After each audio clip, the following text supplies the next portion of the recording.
Workforce is one big aspect of a plan. The other is economic development. I can go out with our workforce commission and create a plan for workforce. But if I don't know what the economic development plans are, it will be off, right? So we have to be working together, and we need that same long-term focus from economic development that we're trying to establish in workforce. When we know what that is, we can do it. I happened to be in another state for a number of years, and they said, we want to be in life sciences, we want to be in computer tech, we want to be in aerospace.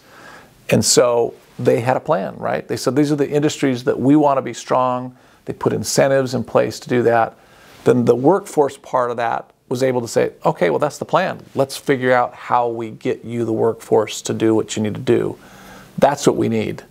And it needs to be focused. It's not just, you know, it's great that when Tesla says, hey, we're thinking about putting a plant in Oklahoma, we should go after that, or Panasonic, right? But that shouldn't be our economic development plan. Our economic development plan should be long-term. Where do we want to be? What kind of services do we want to provide? What do we want to be known for in the country?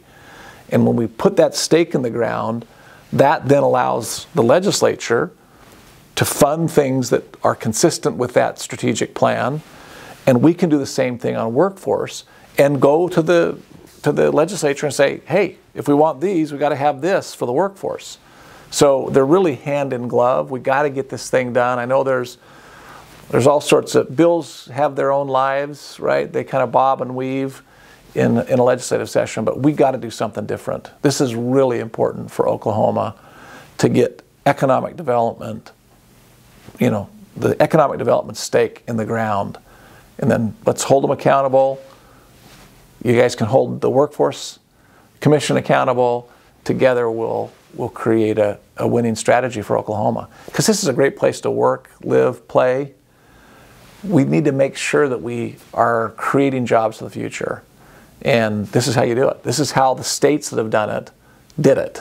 And we can do it. We're just as smart as them.